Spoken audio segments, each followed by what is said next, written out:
तो कहानी की शुरुआत होती है एक डरावनी रात से, जहां एक बूढ़ा आदमी जिसका नाम क्लाइड था जंगल में भाग रहा था। उसके पीछे कोई अजीब और खतरनाक सा प्राणी था जो लगातार उसका पीछा कर रहा था। भागते भागते क्लाइड ने अपनी जेब से एक पुराना नक्शा निकाला और जल्दी से देखा कि क्या वो सही जगह पर पहुंचा है या नहीं। लेकिन जैसे ही उसने सिर उठाया, सामने एक आदमी खड़ा दिखा। उस आदमी ने हुड पहन रखा था और हाथ में बंदूक थी। उस आदमी ने क्लाइड से कहा कि वो नक्शा उसे सौंप दे, लेकिन क्लाइड ने उसे देने के बजाय चालाकी से नक्शा पास ही मौजूद एक गुफा के मुंह में फेंक दिया। उसी पल वो खतरनाक प्राणी वहां पहुंच गया। घबराकर उस आदमी ने पहले क्लाइड को गोली मार दी, फिर उसने उस प्राणी पर भी गोलियां चलाईं, लेकिन गोलियों का उस पर कोई असर नहीं हुआ। डर के मारे वो आदमी वहां से भाग निकला। यहीं से शुरू होती है इस फिल्म की कहानी, जिसका नाम है डेविल बीनीथ। कुछ हफ्तों बाद क्लाइड का पोता निक अपने दादाजी के गांव पहुंचा। वहां उसका छोटा भाई ट्रिस्टन पहले से ही मौजूद था। ट्रिस्टन के पास क्लाइड का एक खत था जो क्लाइड ने अपनी मौत से 1 महीने पहले लिखा था। निक ने वो खत पढ़ा। उसमें क्लाइड ने लिखा था कि वो अपनी जमीन वहां की अबोरिजिनल जनजाति को देना चाहता है, लेकिन इसका आखिरी फैसला ट्रिस्टन पर छोड़ दिया है। साथ ही क्लाइड ने खत में ये भी कहा था कि निक ट्रिस्टन और उस जनजाति पर नजर रखे, क्योंकि उसे विश्वास था कि निक सबके लिए एक अच्छा मार्गदर्शक साबित हो सकता है। निक के खत पढ़ने के बाद ट्रिस्टन ने उसे बताया कि एक बिल्डर ने जमीन खरीदने के लिए उसे बहुत बड़ी रकम का ऑफर दिया है। वो इस बारे में उलझन में था, इसलिए उसने निक से सलाह मांगी। लेकिन निक ने साफ बोला कि दादाजी ने ये फैसला तेरे ऊपर छोड़ा है, इसलिए तुझे ही तय करना चाहिए कि क्या करना है। निक का जवाब सुनकर ट्रिस्टन थोड़ा निराश हुआ, क्योंकि उसे उम्मीद थी कि उसका भाई उसे कुछ दिशा दिखाएगा। थोड़ी देर बाद वहां की आदिवासी जनजाति का मुखिया गार्वी ट्रिस्टन से मिलने आया। दरअसल क्लाइड की मौत के बाद उसी ने ट्रिस्टन को वो खत भेजा था। गार्वी चाहता था कि ट्रिस्टन अपने दादाजी की आखिरी इच्छा का सम्मान करे और जमीन ना बेचे। लेकिन बातचीत के दौरान ट्रिस्टन ने साफ कर दिया कि वो जमीन बेचने के बारे में सोच रहा है और उसने गार्वी को उसकी भरपाई के लिए पैसे देने की भी बात कही। गार्वी ने उसे शांति से समझाया कि ये जमीन शुरू से उनकी जनजाति के साथ जुड़ी हुई है और वे इसे यूं ही नहीं खो सकते। जाते जाते गार्वी ने ट्रिस्टन को अपना नंबर दिया और कहा कि उसे भरोसा है ट्रिस्टन सोच समझकर सही फैसला लेगा। उसी रात जब दोनों भाई आपस में बातें कर रहे थे, तभी उनका कुत्ता अचानक जोर जोर से भौंकने लगा। तभी जंगल की तरफ से एक भयानक दहाड़ और पेड़ों के गिरने जैसी भारी आवाजें आने लगीं। ये सब सुनकर दोनों घबरा गए और तुरंत घर के अंदर भाग गए। हालात इतने डरावने थे कि ट्रिस्टन निक के कमरे में आकर सो गया। अगली सुबह जब निक और ट्रिस्टन उठे तो उन्होंने देखा कि उनकी बालकनी की दीवार पर नाखूनों के गहरे और डरावने निशान थे। उसी वक्त बाहर से एक कार का हॉर्न सुनाई दिया। ट्रिस्टन ने बाहर झांका तो देखा कि उसके दोस्त बीजे की वैन आकर रुकी है। ट्रिस्टन वैन के पास गया, जहां उसने बीजे से पूछा, तू यहाँ क्या कर रहा है बे? बीजे ने जवाब दिया कि उसी ने कॉल करके उन्हें यहाँ बुलाया था, लेकिन ट्रिस्टन को ऐसा कोई कॉल याद नहीं था। इसके बाद हम बीजे के दोस्तों से मिलते हैं, रेबेका, जेसन, केट और अना, जो निक की एक्स गर्लफ्रेंड थी। शाम होते होते सभी दोस्त एक टेबल पर बैठे थे, हंसी मजाक करते हुए शराब पी रहे थे। फिर उन्होंने एक गेम खेलना शुरू किया जिसमें कार्ड को मुंह से एक दूसरे को पास करना होता है। खेल के दौरान रेबेका ने जानबूझकर अपना कार्ड गिरा दिया और मौके का फायदा उठाकर ट्रिस्टन को किस कर लिया। फिर दोनों ने बहाना बनाया और वहां से उठकर घपाघप करने चले गए। तब बीजे ने अना से कहा कि वो वैन तैयार कर दे ताकि वे दोनों वहां जाकर सो सकें। अना को ये बात बिल्कुल पसंद नहीं आई, लेकिन उसने कुछ कहे बिना वैन तैयार करने चली गई। कुछ ही देर बाद फिर से वही डरावनी दहाड़ सुनाई दी, जैसी निक और ट्रिस्टन ने पिछली रात सुनी थी। बीजे ने जेसन से कहा कि जाके देख तो कौन सा कुत्ता भौंक रहा है। मजबूरी में जेसन जंगल की ओर चला गया। उसी वक्त निक ने देखा कि आना वैन में बिस्तर लगा रही थी। वो उसके पास गया और दोनों के बीच हल्की फुल्की बातचीत हुई। तभी अचानक जंगल की ओर से जेसन की चीख सुनाई दी। निक और आना घबराकर तेजी से वापस भागे, लेकिन जैसे ही वे घर पहुंचे उन्होंने देखा कि केट, जो जेसन की गर्लफ्रेंड थी, बीजी को किस कर रही थी। ये देखकर आना बिना कुछ कहे सीधे ट्रिस्टन और रेबेका के पास चली गई और निक ने तुरंत जंगल की ओर दौड़ लगाई। कुछ देर बाद निक को जेसन मिल गया। वो बस नशे में था और उल्टियां कर रहा था। निक ने उसे सहारा देकर उठाया। तभी उसने देखा कि जंगल में दूर पेड़ों के बीच से 2 चमकती हुई लाल आंखें उन्हें घूर रही थीं। ये देखकर निक ने जेसन को उठाया और दोनों तेजी से घर की ओर भागे। वापस आने निक ने बीजे और आना को समझाया कि वो आज वैन में ना सोएं। आना मान गई, लेकिन बीजे ने निक की बात नजरअंदाज कर दी और वैन में ही सोने का फैसला किया। अगले दिन निक अपने दादाजी के स्टडी रूम में गया और उनकी पुरानी चीजों को देखने लगा। चीजें पलटते पलटते उसे एक पुराना अखबार का टुकड़ा मिला जिसमें उसकी दादी की मौत से जुड़ी खबर छपी थी। ये देखकर निक चौंक गया और उसे सब कुछ जानने की जिज्ञासा हुई। उसे अपने दादाजी का वही पुराना नक्शा भी मिला जो क्लाइड अपनी मौत वाली रात बचा रहा था। ये सब देखकर निक ने तय किया कि वो पास के शहर जाएगा जहां इंटरनेट है और अपने दादा दादी से जुड़ी उस घटना की पूरी जानकारी जुटाएगा। इस बीच ट्रिस्टन और रेबेका ने एक प्यारा पल बिताया। ट्रिस्टन ने कहा कि वो उसके लिए खाना बनाएगा। फिर वो आना के साथ शहर जाने निकल पड़ा। उसी समय उन्हें निक दिखा, जो अकेले शहर जाने वाला था। फिर तीनों साथ में कार से शहर चले गए। शहर पहुंचकर निक एक कैफे में चला गया और ट्रिस्टन और आना सुपरमार्केट चले गए। कैफे में निक ने इंटरनेट पर क्रिप्टोजोलॉजी यानी रहस्यमयी जीवों के बारे में जानकारी खोजनी शुरू की। उसे एक आर्टिकल मिला जिसमें उसके दादाजी क्लाइड के बारे में लिखा था। वो पढ़कर निक हैरान रह गया, क्योंकि उसे ये नहीं पता था कि उसके दादाजी एक क्रिप्टोजोलॉजिस्ट थे जो मिथिकल और रहस्यमयी जीवों की खोज करते थे। उधर सुपरमार्केट में ट्रिस्टन और आना ने निक के बारे में बात की। बातचीत के दौरान दोनों को ये एहसास हुआ कि निक अक्सर अपने करियर और खुद की सोच को सबसे ज्यादा अहमियत देता है और इसी वजह से वो अपने करीबियों की भावनाओं को नजरअंदाज कर देता है। इधर घर पर रेबेका ने दोस्तों को बताया कि वो पास की नदी में तैरने जा रही है। जब बीजे ने रेबेका को जाते देखा तो वो उसे देखकर बहक गया और बिना कुछ कहे चुपचाप उसके पीछे जंगल की तरफ निकल गया। रेबेका जंगल के रास्ते पर चलते हुए वहां की शांति का आनंद ले रही थी। तभी उसकी नजर एक पेड़ पर पड़ी, जहां उसे ऐसा लगा जैसे कोई अजीब सा जीव पेड़ में छिपा हुआ हो। ये देखकर वो घबरा गई और घबराकर पीछे हटते हुए एक पेड़ की जड़ से टकराकर गिर पड़ी। जब उसने डरते हुए पीछे मुड़कर देखा तो वहां कुछ भी नहीं था। घबराहट में वो अपने घायल पैर के साथ दौड़ती हुई नदी की ओर भागी और सीधे पानी में कूद गई। उसी वक्त बीजे वहां नदी से निकलकर आया और अचानक रेबेका को डरा दिया। रेबेका चौंक गई, क्योंकि उसने देखा कि बीजे नंगा था। वो तुरंत पीछे हट गई और साफ बोल दिया कि अब वो ट्रिस्टन के साथ रहना चाहती है। ये सुनकर बीजे का अहंकार टूट गया और वो गुस्से में बोला कि तू तो हमेशा वापस मेरे पास आती है, इस बार भी आएगी। और फिर वो वहां से चला गया। उधर निक, ट्रिस्टन और आना घर लौट रहे थे। रास्ते में ट्रिस्टन ने कहा कि वो डेवलपर के ऑफिस जाकर जमीन बेचने की डील पूरी करना चाहता है। निक ने उसकी बात मान ली, क्योंकि वो नहीं चाहता था कि ट्रिस्टन वहां अकेले रहे। जब वे ऑफिस पहुंचे तो वहां जॉन नाम के एजेंट ने उन्हें जमीन बेचने के कागज दिए। उसी दौरान निक की नजर ऑफिस में रखे एक नाइट विजन चश्मे पर पड़ी, जिसे लाल रोशनी निकल रही थी। बिल्कुल वैसी ही लाल आंखें जैसी उसने पिछली रात जंगल में देखी थी। इसके अलावा उसे दीवार पर एक नक्शा भी टंगा दिखा, जो हूबहू उसके दादाजी के नक्शे जैसा था। ये सब देखकर निक को शक होने लगा कि कुछ तो गड़बड़ है।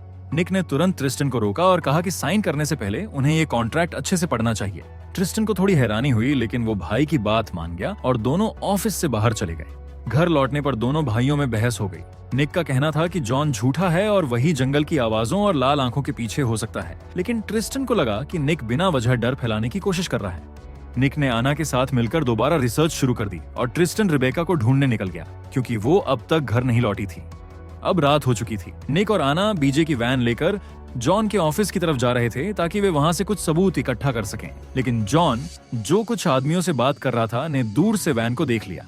निक ने तुरंत खुद को वैन के पीछे छुपा लिया, जबकि आना ने जॉन का ध्यान भटकाने के लिए बहाना बनाया। उसने कहा कि वैन में कुछ तकनीकी दिक्कत है और वो अपने मंगेतर का इंतजार कर रही है। अपने झूठ को सच्चा दिखाने के लिए आना ने जॉन को एक अंगूठी भी दिखा दी। शुक्र है जॉन उसकी बातों में आ गया और फिर अपने लोगों के साथ गाड़ी में बैठकर चला गया।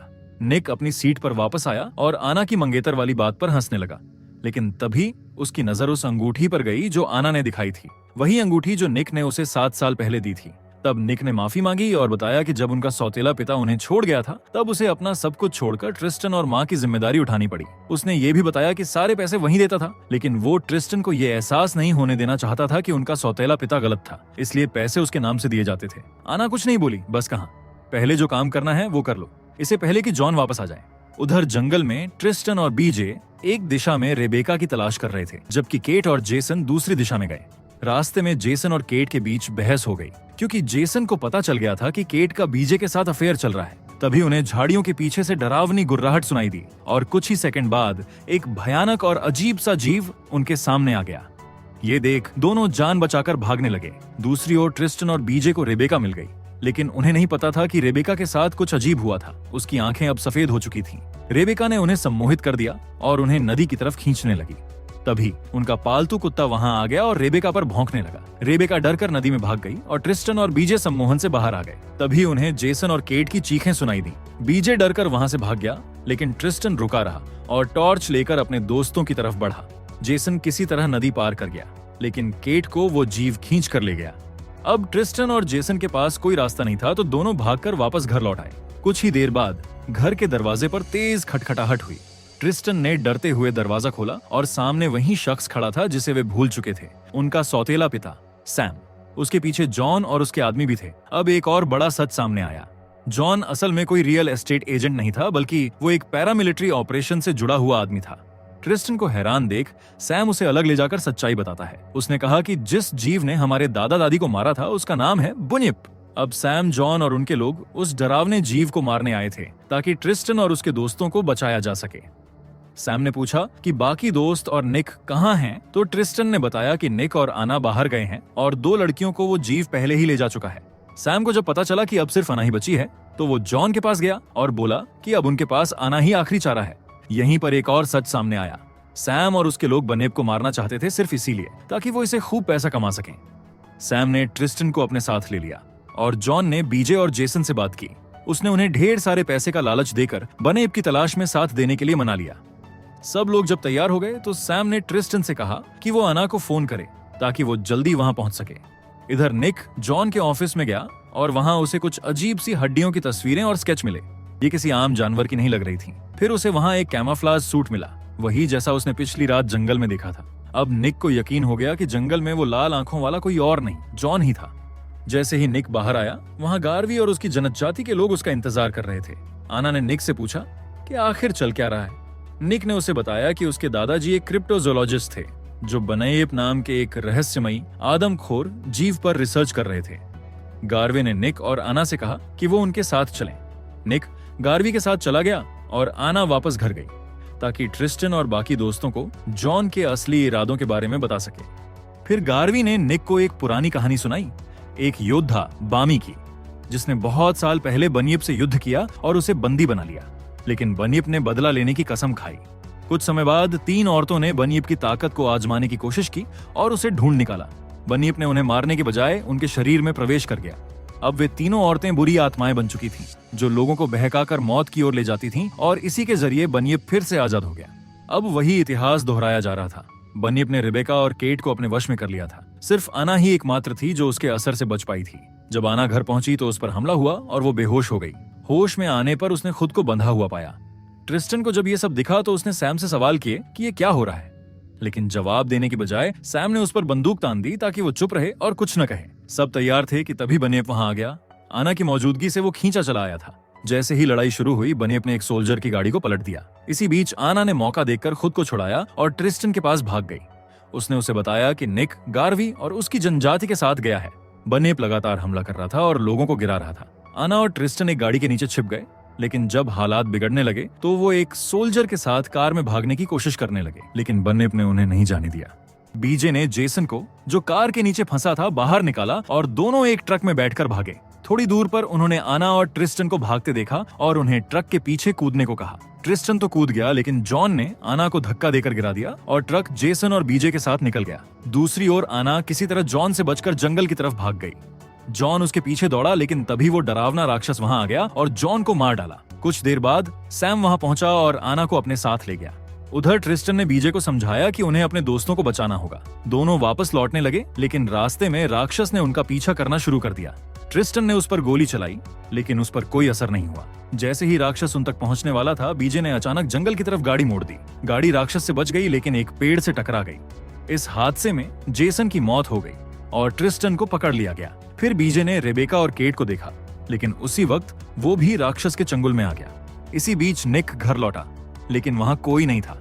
तभी गार्वी वहां आया और निक को बताया कि वो ट्रिस्टन और बाकी सबको बचाने में मदद करेगा। उनकी योजना थी कि वो राक्षस को वापस उस गुफा में ले जाए और वहीं फंसाकर उसे खत्म करें। सैम भी उस गुफा तक पहुंच गया। उसने आना को चारा बनाकर राक्षस को बुलाने की कोशिश की और बता दिया कि उसका असली इरादा राक्षस को मारकर पैसा कमाना था। फिर वो एक कोने में छिप गया और सही मौके का इंतजार करने लगा। थोड़ी ही देर में बनेप और उसके साथ दोनों औरतें वहां पहुंच गईं। बनेप ने आना को अपने कब्जे में लेना शुरू किया, लेकिन ठीक उसी समय निक और गार्वे वहां पहुंच गए। निक ने सैम को छिपा हुआ देखा और उस पर हमला कर दिया। दोनों में लड़ाई हुई। शुरुआत में निक कमजोर पड़ा, लेकिन फिर उसने सैम को अपने टेसर से करंट देकर बेहोश कर दिया। गार्वी ने अपना बूमरैंग फेंककर राक्षस की आंख पर मारा और आना, रेबेका और केट को उसके वश से आजाद करा दिया। निक ने सबको बाहर निकलने का रास्ता दिखाया, लेकिन ट्रिस्टन को बचाने के लिए वो गुफा में वापस चला गया। जाने से पहले उसने आना से वादा किया कि वो उसे फिर से जरूर मिलेगा। उधर बीजे को राक्षस पहले ही मार चुका था। निक जैसे ही ट्रिस्टन तक पहुंचा, ट्रिस्टन भावुक हो गया। वो रोते हुए बोला कि अब उसे समझ आ गया है कि उसकी जिंदगी में हमेशा निक ही उसकी मदद करता रहा, ना कि उसका सौतेला बाप। तभी सैम फिर सामने आ गया और निक को गोली मार दी। निक समझ गया कि जब तक सैम जिंदा है तब तक खतरा खत्म नहीं होगा। अब एक तरफ गार्वी राक्षस से लड़ रहा था और दूसरी तरफ निक अपने परिवार की बुराई यानी सैम से। निक और गार्वी ने मिलकर खुद को और राक्षस को गुफा में ही बंद कर दिया। राक्षस का शरीर फट गया और गुफा का रास्ता हमेशा के लिए बंद हो गया। ट्रिस्टन उस धमाके को देखकर भाई को बचाने दौड़ा, लेकिन तब तक देर हो चुकी थी। ट्रिस्टन अकेला घर लौट आया। आना ने जब निक को वहां नहीं देखा तो उसे समझ आ गया कि निक ने एक बार फिर अपने छोटे भाई के लिए खुद की कुर्बानी दे दी। आखिर में ट्रिस्टन, अना, रेबेका और केट सब कुछ झेलने के बाद एक सुरक्षित जगह छोड़कर आगे बढ़ गए। इसी के साथ ये मूवी यही खत्म होती है। अगर आपको ये एक्सप्लेनेशन अच्छा लगा हो तो वीडियो को लाइक करें और कमेंट जरूर करें। ऐसी ही और मजेदार और अनोखी कहानियों के लिए चैनल को सब्सक्राइब करना ना भूलें।